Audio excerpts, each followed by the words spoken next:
Record dulu aja. Heeh. Bisa dilihat aja di slideshow. Nah, bismillahirrahmanirrahim. Assalamualaikum warahmatullahi wabarakatuh.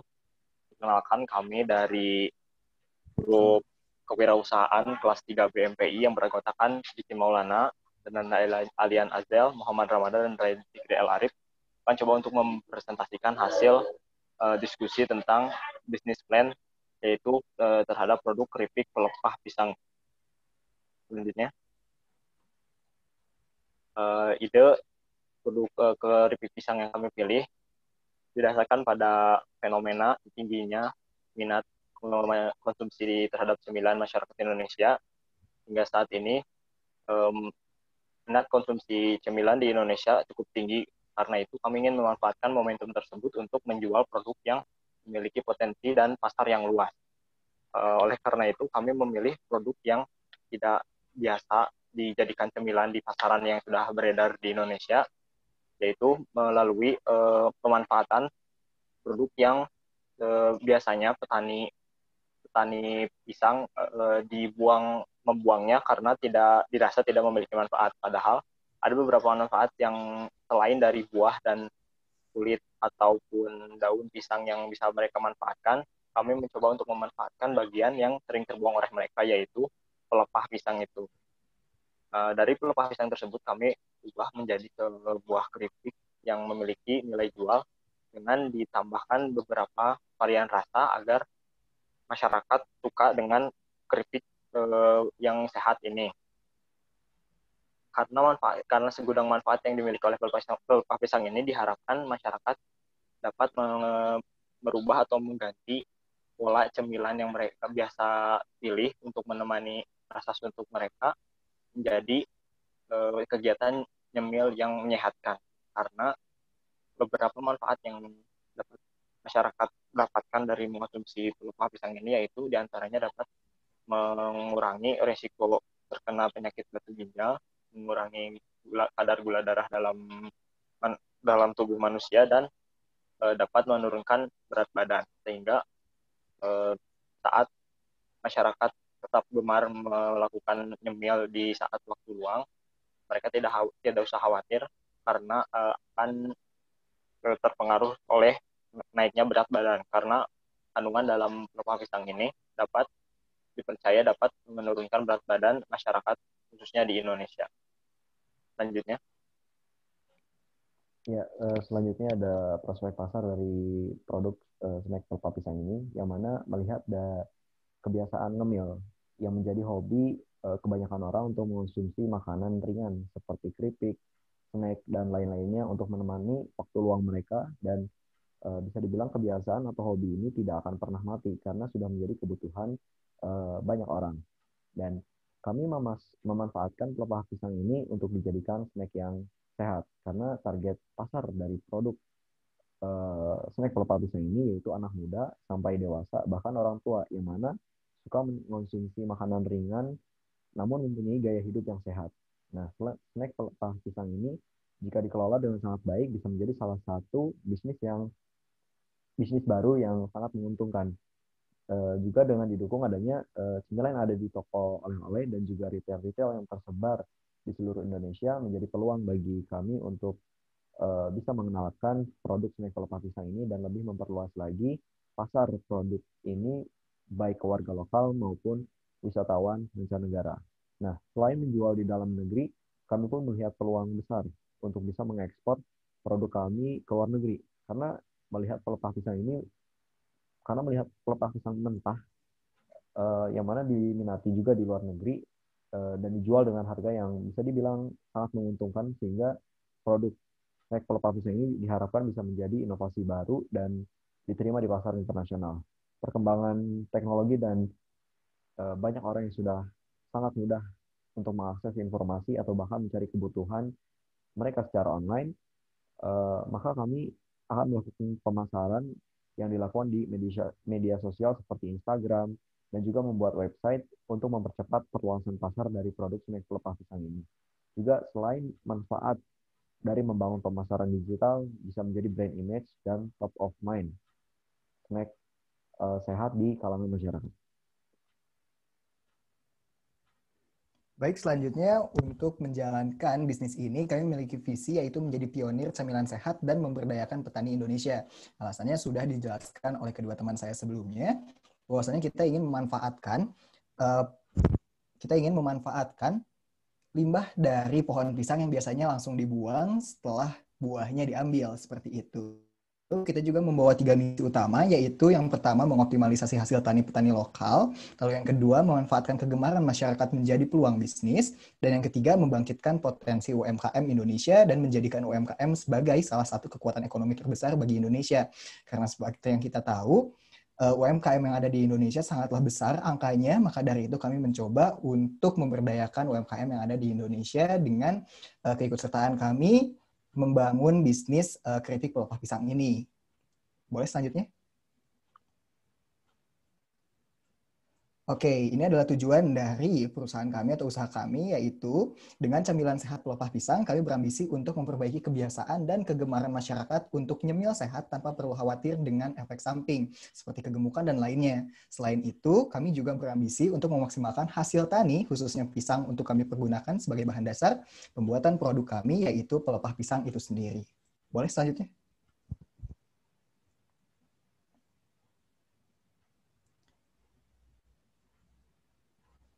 Selanjutnya aja. Oh, sebelum. Maaf. Gambaran umum. Oke, pelepah pohon pisang dapat diolah menjadi camilan berbentuk keripik yang saat ini mulai berkembang di daerah Purbalingga dan menjadi salah satu oleh-oleh khas Wonogiri. Tekstur dari pelepah pisang yang alot dan bergetah membutuhkan waktu sekitar 2 minggu untuk memastikan seluruh getah sudah menghilang dan pelepah dan yang baru bisa masuk ke tahap penggorengan. Setelah dipotong kecil-kecil dan juga diberi tepung pastinya. Keripik pelepah pisang dapat menjadi olahan baru yang muncul di daerah Jawa Barat, khususnya kota dan Kabupaten Bandung, karena di daerah ini masih banyak sekali kebun pisang dan juga kebun-kebun lain yang juga menanam pisang. Nah, keripik pelepah pisang ini dapat dikonsumsi untuk siapa saja, memiliki target yang luas karena tidak hanya menargetkan wisatawan atau orang-orang pada rentang usia tertentu. Keripik pisang ini berpeluang menjadi cemilan unik dan enak untuk dikonsumsi oleh anak muda sampai dengan orang tua, mulai dari menemani sambil menonton TV, menjadi teman saat berbincang bersama keluarga atau teman, atau bahkan bisa menjadi camilan di waktu lebaran. Maka dari itu kami melihat prospek dari bisnis kami ini cukup besar, maka dari itu ya kami ingin menjalankan bisnis ini. Silahkan selanjutnya.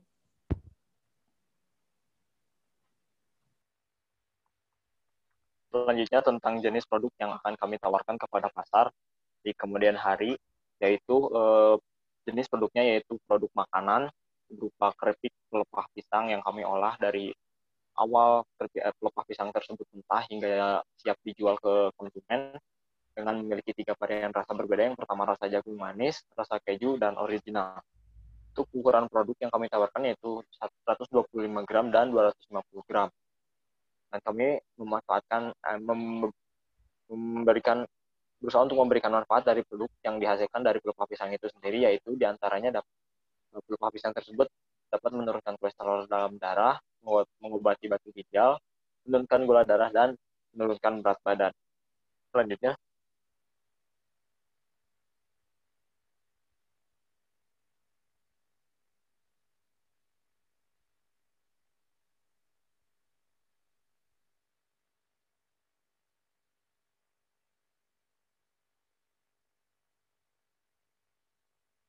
Tes, suaranya terdengar kah? Sorry, ini agak disconnect. Oke. Terdengar? Terdengar, Pak? Terdengar. Oke. Wilayah pemasaran kami, seperti yang sudah dijelaskan sebelumnya, adalah target utamanya Kota dan Kabupaten Bandung, yang menjadi salah satu kota pariwisata di Indonesia, dengan sekian banyak tempat wisata alam dan juga menjadi rumah bagi inovasi-inovasi produk kuliner baru, menjadi wilayah utama pemasaran produk keripik pelepah pisang kami. Selain itu, kami juga menargetkan keripik pelepah pisang ini untuk dapat dikonsumsi oleh masyarakat seluruh Indonesia dengan memasarkannya melalui e-commerce dan juga sosial media seperti yang beberapa teman saya jelaskan sebelumnya. Boleh selanjutnya?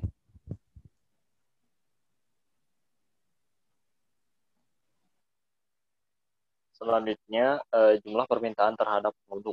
Yang pertama adalah sasaran pembeli.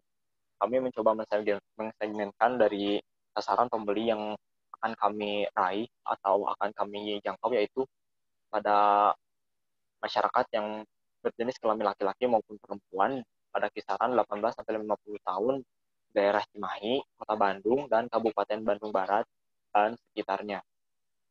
Lalu jumlah konsumen yang kami perkirakan atau proyeksikan yaitu kami dari jumlah total Jawa Barat yang kami dapat dari data Badan Pusat Statistik Indonesia pada tahun 2020, jumlah penduduk di Jawa Barat yaitu terdapat 28 juta jiwa di Jawa Barat hingga akhir September 2020. Berkaca pada data tersebut, kami mengasumsikan jumlah masyarakat di Cimahi, Bandung, dan Kabupaten Bandung yang memiliki daya beli terhadap produk kami yaitu sebanyak 70 jiwa. Lalu, mohon maaf, yang ketiga itu jumlah permintaan. Dari jumlah 70.000 jiwa yang kami rasa memiliki daya beli terhadap produk yang kami tawarkan, kami lalu mengasumsikan 15.000 jiwa dari 70.000 jiwa yang kami proyeksikan, yaitu mereka 15.000 jiwa dari mereka menyukai produk yang kami tawarkan.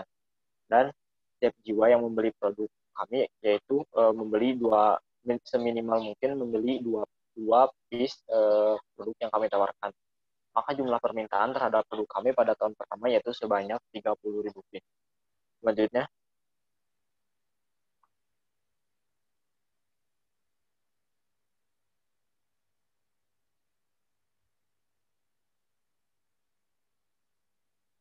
nah ini total keseluruhan proyeksi permintaan yang kami buat yaitu pada tahun pertama yang seperti apa yang saya telah sampaikan tadi, bahwa tahun pertama kami memproyeksikan permintaan terhadap produk yang kami tawarkan yaitu sebanyak 30.000 piece. Lalu pada tahun kedua yaitu 31.500 piece yang berarti naik dari jumlah proyeksi permintaan tahun sebelumnya sebanyak 5%. Lalu tahun ketiga 33.075 piece, keempat 34.728 piece ya, dan yang ke tahun kelima 36.464 piece, di mana dari jika kita lihat di tiap tahunnya kami menargetkan kenaikan proyek permintaan di masyarakat terhadap permintaan terhadap produk kami yaitu sebanyak 5% per tahunnya. Selanjutnya, setelah adanya proyeksi permintaan tersebut juga terdapat proyeksi penawaran dari produk snack pelepah pisang ini, yang mana pada tahun pertama itu ada jumlah penawaran sebanyak 18.500, yang mana terjadi kenaikan setiap tahunnya 2%. Pada tahun kedua menjadi 21.090 dengan kenaikan 14%, dan tahun ketiga 24.464 yang kenaikannya menjadi 16%, dan tahun keempat menjadi 28.868 penawaran dan kenaikan 18%, dan juga tahun kelima yang mendapat jumlah penawaran 34.642 dengan kenaikan 20%.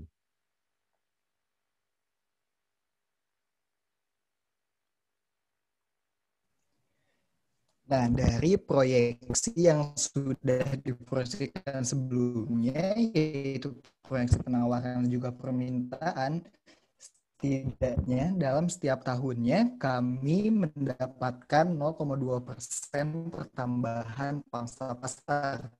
Seperti yang dapat dilihat dalam tabel yang ada di presentasi kami, setidaknya di tahun pertama kalian mendapatkan kenaikan diikut selanjutnya selama 5 tahun ke depan, proyeksi 5 tahun ke depan. Nah, dari yang dapat dilihat berdasarkan penawaran dan juga permintaan yang ada, maka kami berharap dengan strategi yang akan kami lakukan selanjutnya bisa memperbesar pangsa pasar kami juga ke depannya. Silakan selanjutnya mengenai strategi. Nah, untuk selanjutnya yaitu rencana dan strategi pemasaran. Untuk melakukan kegiatan bisnis ini, yang pastinya kita memerlukan rencana dan juga strategi dalam melakukan pemasaran produk. Yang pertama adalah strategi untuk produk. Produk kita adalah produk keripik pelepah pisang yang diolah secara digoreng dan akan disaring minyaknya. Hal itu dilakukan untuk jaga tingkat kesehatan dari produk tersebut, yang mana produk kita akan dijamin untuk kesehatannya dan juga memiliki manfaat untuk dalam kesehatan. Dalam strategi produk ini juga kita akan melakukan strategi dalam kemasan. Kemasan yang akan dibuat semenarik mungkin dengan memiliki label yang cukup lengkap untuk produk makanan seperti label halal, label izin usaha, dan kandungan gizi produk.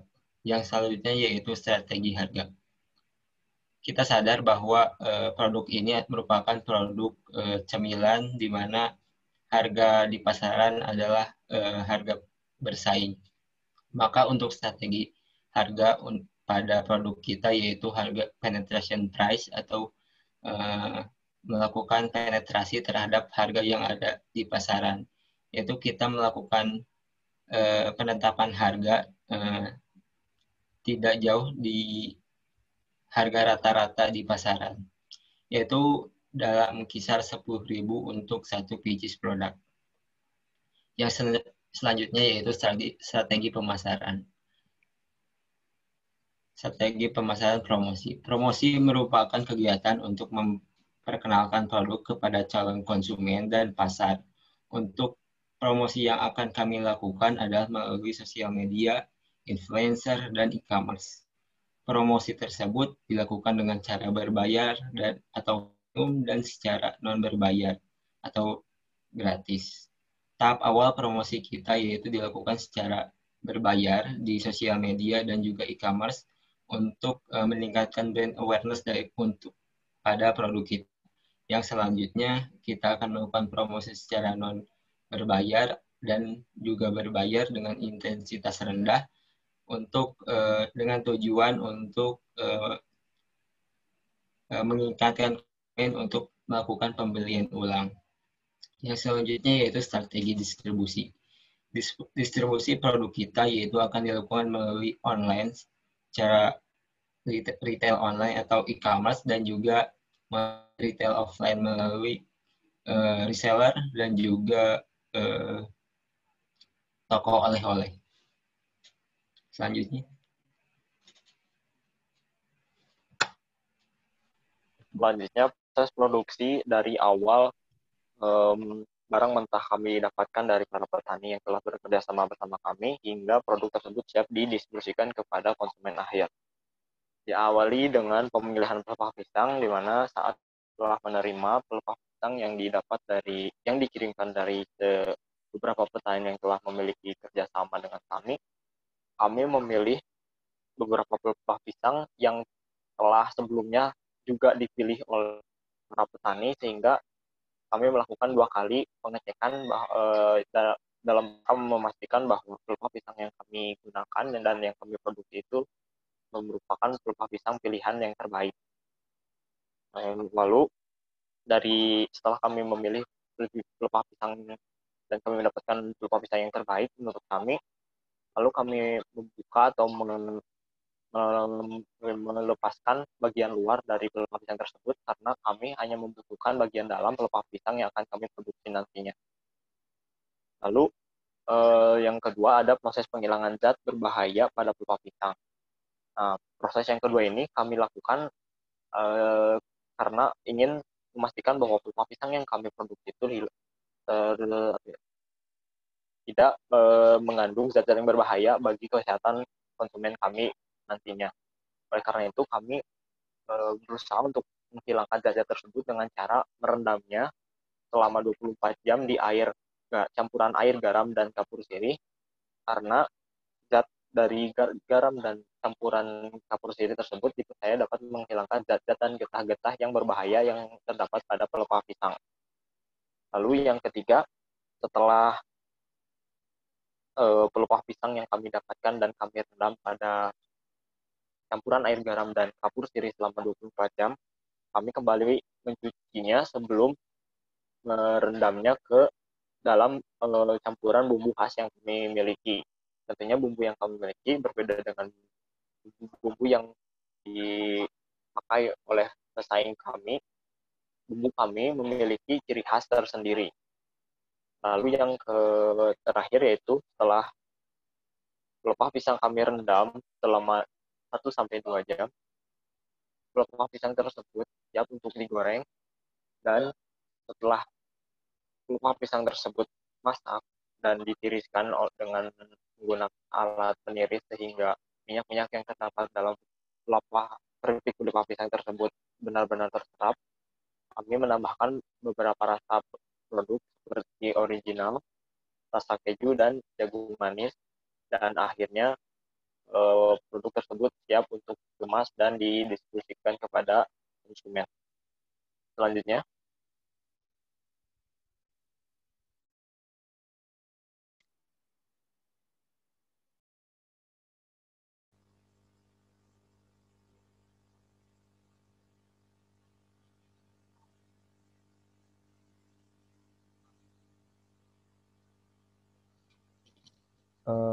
Yang selanjutnya ada rencana kebutuhan bahan dan pembelian bahan dari melihat dari rencana produksi, yang mana pada tahun pertama terdapat rencana produksi yaitu 22.000 pieces dengan jumlah kebutuhan 3.666 kg pelepah pisang dengan harga per kilonya yaitu sebesar 18.000, dengan jumlah total per tahunnya untuk pelepah pisang ini pada tahun pertama yaitu 65.988.000, dan tahun kedua dengan rencana produksi 23.100 memiliki kebutuhan pelepah pisang sebanyak 3.850 kg dengan total 69.300.000, dan pada tahun ketiga memiliki rencana produksi 24.255 dengan kebutuhan pelepah pisang sebanyak 4.043 kg dan jumlah total 72.774.000, dan selanjutnya itu tahun keempat memiliki rencana produksi 25.467 dengan jumlah kebutuhan pelepah pisang sebanyak 4.245 kg dengan total 76.410.000,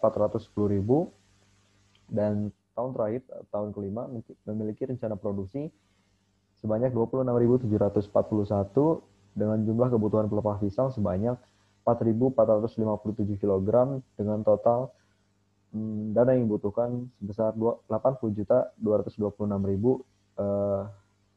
Yang selanjutnya untuk bahan perasa, yang mana tahun pertama membutuhkan 733 kg dari rencana produksi 22.000, yang mana harga per kilonya 65.000 dengan jumlah 47.645.000,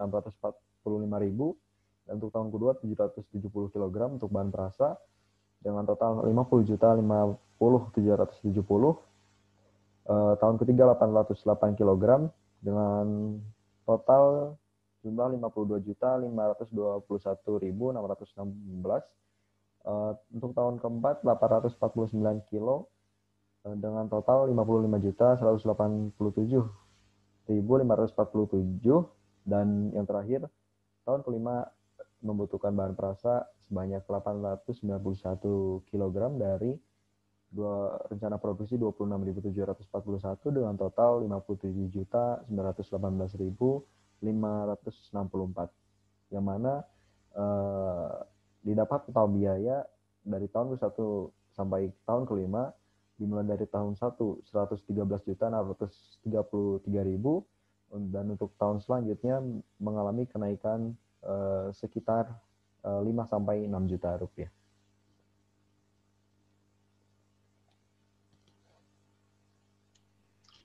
Yang selanjutnya yaitu kebutuhan mesin dan peralatan.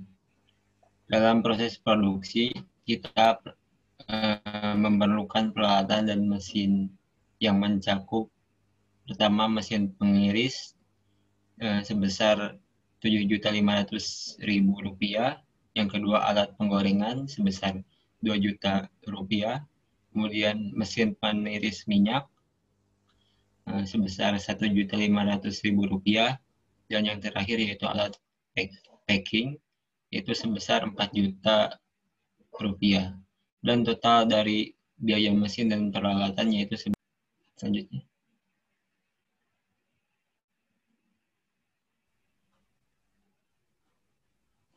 Oke, yang Anda lihat ini adalah rencana biaya umum pabrik di tahun pertama dari, suaranya terdengarkah atau masih putus-putus? Terdengar.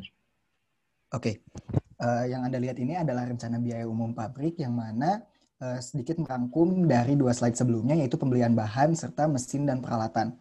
Tapi yang kami tambahkan di sini adalah setidaknya tahun pertama pembuatan pabrik, yaitu kami membutuhkan pembelian bahan pertama selama setahun, yaitu sekitar 113.586.000, dilanjutkan dengan tenaga kerja, yang mana rencananya kami ingin merekrut beberapa orang yang berprofesi sebagai ibu rumah tangga, lalu bisa membantu kami di perusahaan kami, setidaknya bisa membantu juga perekonomian keluarga mereka, dengan estimasi sebesar 60 juta rupiah selama setahun. Lalu mesin dan peralatan seperti yang sudah dijelaskan oleh Rai sebelumnya sebesar 15 juta. Tanah dan bangunan seharga 750 juta. Ini adalah harga yang kami proyeksikan sebagai target lahan utama kami untuk produksi, untuk rumah produksi yang mana berada di sekitaran Bandung Selatan dan atau Bandung Barat. Dengan total di tahun pertama kami memerlukan modal sebesar 986.000. Dengan tahun-tahun selanjutnya kami akan memotong pembelian mesin dan peralatan, paling dihitung dari depresiasi nilai aset, seperti itu. Boleh selanjutnya?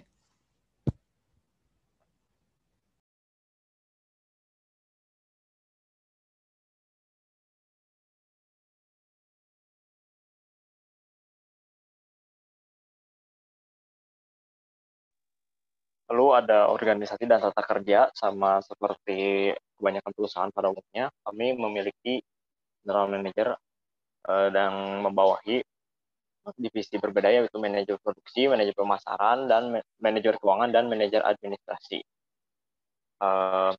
Di mana general manager yang ini memiliki tugas untuk mengelola perusahaan dengan baik dengan mengacu pada visi dan misi perusahaan. Manajer produksi ini bertugas untuk mengawasi dan mengatur jadwal produksi.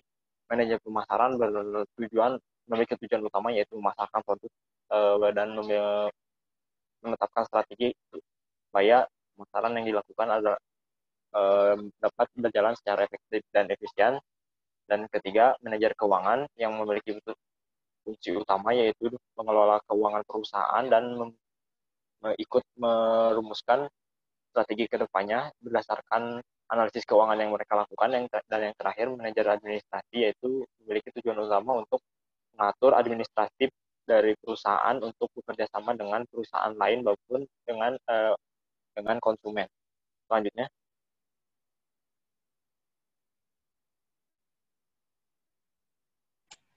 Yang selanjutnya yaitu ada jadwal operasi, yaitu jadwal terdengar. Yang selanjutnya itu ada jadwal peroperasi, yaitu jadwal sebelum melakukan pemasaran produk secara massal. Yang pertama yaitu melakukan penentuan ide bisnis plan, yaitu pada minggu pertama. Hal ini sudah dilakukan oleh kami. Dan yang kedua yaitu ada survei pasar, dilakukan pada minggu pertama dan minggu kedua. Ini juga sudah dilakukan yaitu pada minggu kedua, dan itu pada minggu kedua. Hal ini juga sudah dilakukan keempat, yaitu ada survei peralatan. Yang kelima, survei tempat. Yang keenam, mencari tenaga kerja. Yang ketujuh, pembuatan sampel produk. Dan yang kesembilan, melakukan pemasaran. Dari nomor 4 sampai nomor 9 adalah ranah kerja yang belum kita lakukan. Selanjutnya. Baik, selanjutnya adalah kebutuhan inventaris kantor, yang kami kira adalah kebutuhan yang bisa dipenuhi secara sedikit-sedikit atau mencicil karena kami ingin memfokuskan kepada kebutuhan utama terlebih dahulu dari inventaris kantor ini, seperti alat tulis kantor dan juga WiFi. Lalu untuk kursi kantor, meja kantor, lemari pengarsipan, serta printer dan laptop, jika masih bisa digunakan atau masih bisa menggunakan fasilitas yang dimiliki oleh pribadi, maka kami akan menggunakan fasilitas pribadi terlebih dahulu. Tetapi kurang lebih ini adalah kebutuhan inventaris kantor kami selama berjalan setidaknya 5 tahun ke depan. Tapi di tahun pertama kami memproyeksikan untuk kebutuhan inventaris kantor ini pengeluaran sekitar total Rp1.500.000. Setidaknya untuk memulai berlangganan internet dari WiFi serta membeli alat tulis kantor sebagai kebutuhan utama dari proses inventarisasi yang ada di kantor atau rumah produksi. Silakan selanjutnya.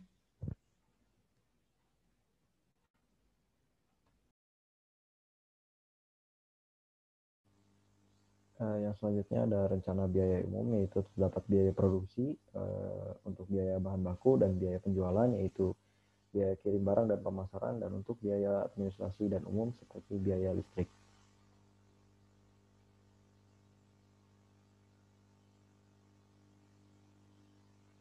Nah, yang ini adalah tabel sumber dana yang akan kami gunakan untuk membangun bisnis atau perusahaan ini. Setidaknya kami membutuhkan sekitar 202.086.000 di awal sekali tanpa harga tanah dan juga bangunan, yang mana 71% dari total keseluruhan kami dapatkan dari modal sendiri. Lalu 30%, 29% sisanya kami melakukan kredit untuk menyicil modal dari perusahaan yang ingin kita bangun.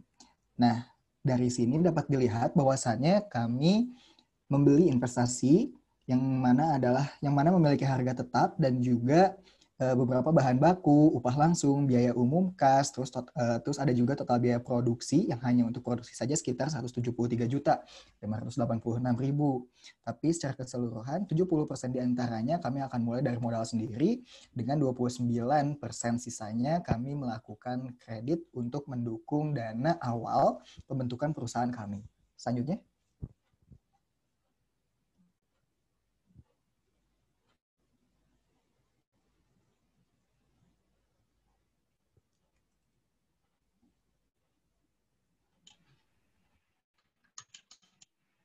Yang selanjutnya yaitu ada proyeksi laba rugi.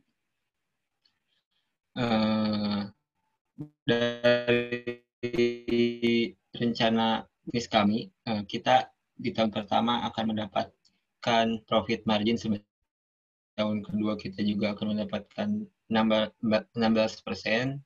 Di tahun ketiga ada kenaikan yaitu sebesar 18%, kenaikan 2% menjadi 8%. Dan di tahun keempat juga ada kenaikan sebesar 1% menjadi 19%. Dan di tahun kelima yaitu ada kenaikan di profit margin, yaitu sebesar total profit sebesar 20%.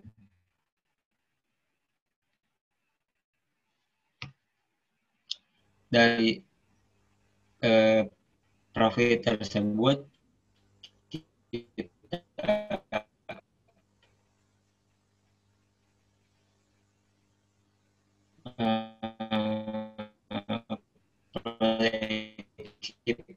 pendapatan di tahun kemudian di tahun kedua, kemudian di tahun ketiga naik menjadi 4, naik 277.830.000 rupiah, dan di tahun kelima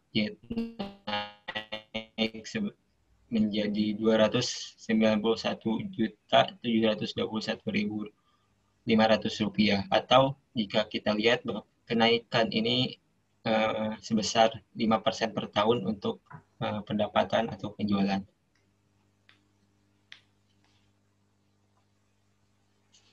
Selanjutnya. Ya, selanjutnya ada proyek arus kas, yang mana di awal terdapat total kas masuk sebesar 202.086.000 dan dilanjut dengan tahun pertama yaitu 442.086.000, untuk tahun kedua total kas masuk sebesar 464.190.300 dan untuk tahun ketiga 487.399.815. Untuk tahun keempat sebesar 511.769.815 dan total kas masuk tahun kelima yang terakhir sebesar 537.358.296.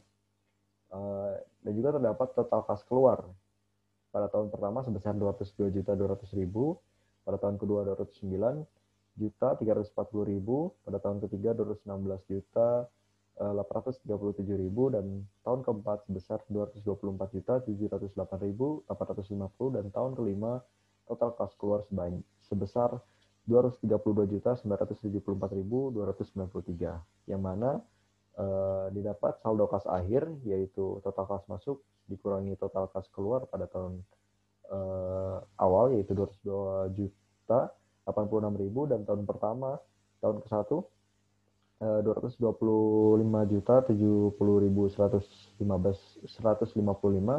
Untuk tahun kedua 240.034.455 dan tahun ketiga 255.746.970 dan tahun keempat 272.245.110 dan tahun kelima untuk saldo kas akhir terdapat 304.384.003.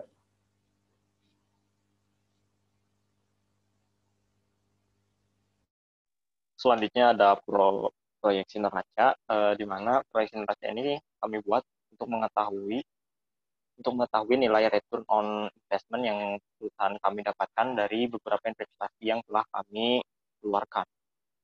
Di mana dari hasil perhitungan proyeksi neraca yang kami lakukan didapat pada tahun pertama dari total pendapatan 240 juta, kami mendapatkan return on investment sebanyak 32% dari total investasi 22.500.000 yang kami keluarkan pada tahun pertama hingga tahun kelima berlaku.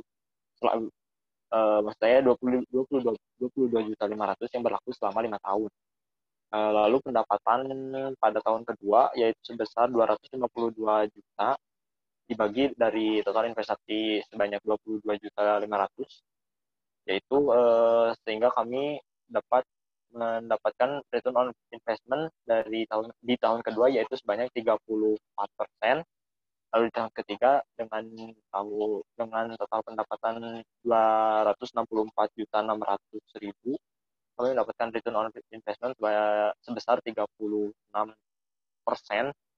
Lalu di tahun keempat dengan pendapatan total 277.830.000, kami mendapatkan return on investment sebesar 36% dan di tahun terakhir yaitu tahun kelima dengan pendapatan total 291.721.500, kami mendapatkan return on investment sebesar 38%. Sehingga dari presentasi tersebut dapat dilihat bahwa 36% rata-rata di tiap tahunnya kami mendapatkan pendapatan dari total investasi yang kami lakukan di tahun pertama. Selanjutnya.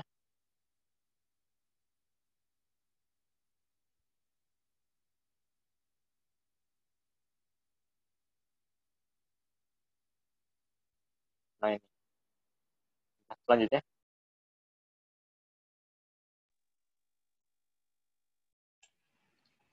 Yang selanjutnya yaitu ada analisa keuangan. Analisa keuangan ini didapat dari data-data yang telah kami sampaikan sebelumnya, yaitu dari arus kas dan neraca dari perusahaan kami. Jika dihitung payback period kami sebesar 4,48 tahun dari target 5 tahun. 4,48 tahun berarti kan bahwa investasi sebesar 225 juta akan kembali pada 4 tahun setengah. Hal ini membuktikan bahwa bisnis ini layak untuk dijalankan. Yang kedua yaitu ada net present value. Jika dihitung dari data-data yang telah kami dapatkan dengan diskon faktor sebesar 15% per tahun, kami raih nilai net present value yaitu sebesar 202.086.000 rupiah. 222 juta tersebut bernilai positif,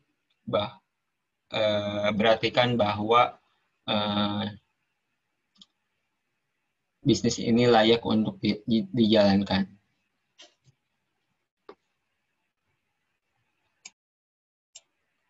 Selanjutnya.